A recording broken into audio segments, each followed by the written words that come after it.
Hi, welcome to the Gamesplainer. I'm Jeff the Gamesplainer, and today I'm gamesplaining Potion Explosion. In the game of Potion Explosion, each person starts with one of these boards and two potion beakers that need to be filled up. They'll be filled up by marbles from this row. On your turn, you will select one of the marbles from this row.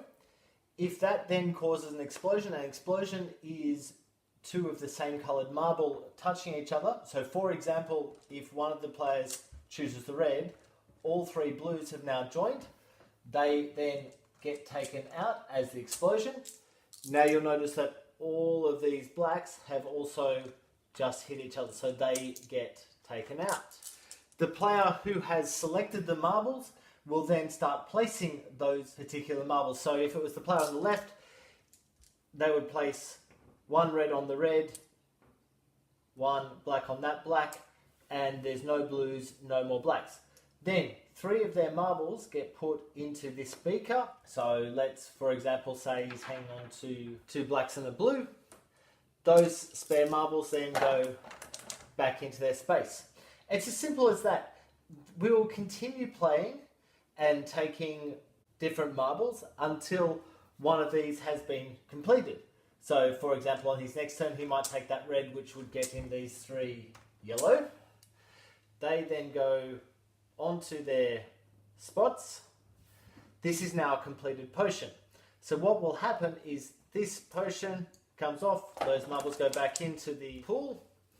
That gets flipped over and placed below his desk. That potion then gives him a one-off ability in a future turn. He'll then also choose one more potion from up here to be placed there, and play continues. If at any point you wish to just take an extra marble, you're not going to be able to cause an explosion, so taking that yellow one you won't get the blues by doing this. You can get some help from the professor, which is -2 points. Put that there and just take one of these marbles out to add into your board. And then you would have your turn as normal. The play will continue until all of the tokens in this pile are gone. So with a 2-player game, we're started with 4 tokens in that pile. So once those 4 are gone, if it's a 3-player game, you'd have 5. In a 4-player game, you'd have 6. Once that pile is empty, play continues until everyone has had the same number of turns. So the first player marker is there. This guy's the first player, this guy would have one more turn, and then we add up the points. Points are anything on these beakers, plus any points from these tokens, minus any points from getting help from the professor. Whoever has the most points at the end of that will win the game. The way to gain these is if you have 3 or more of the same type of potion.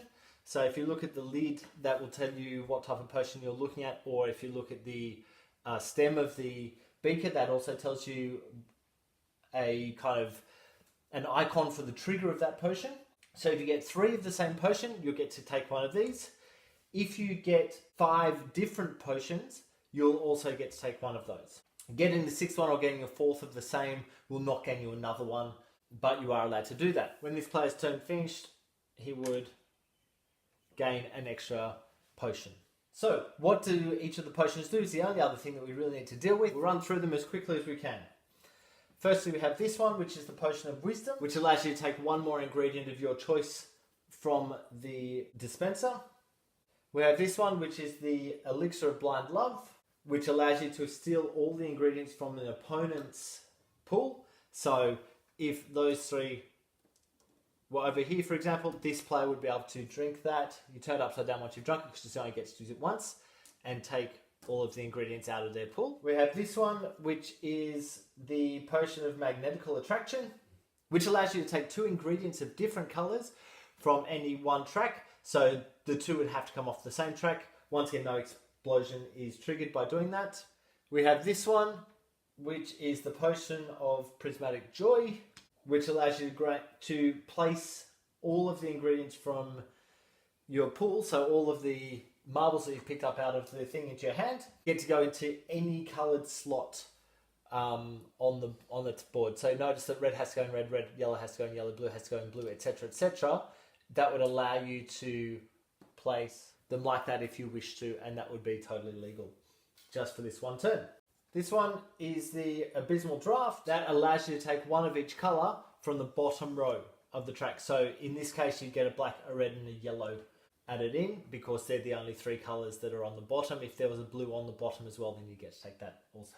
This one is called the Sands of Time, and that allows you to activate again the effects of one of the potions you've already used. So if I use that one, I can use this that I've already used. Then we have the Balm of Utmost Stickiness, which allows you to take 2 or more of the same coloured marble from a track. So I could take all 3 of those reds, those 2 yellows, those 2 blacks, those 2 blacks, those 2 yellows, etc. And the last one is this one, which is the Filter of Lavomancing, which allows you to discard up to 5 of the same colour from one track. So I could get 1, 2, 3, 4, those 4 blue, take them out and put them up into the top. Okay, that's all there is to Potion Explosion. Please go and watch my next video to get an idea of how the game plays in actual playing. If you have any comments or suggestions, please write them below. If you have any games that you wish to be gamesplaying, please shoot me an email at thegamesplainer@gmail.com. Follow me on Instagram and Twitter at thegamesplainer to see what games I've been playing. Subscribe to my videos to keep up to date with the games that I'm gamesplaining. And until next time, enjoy gaming.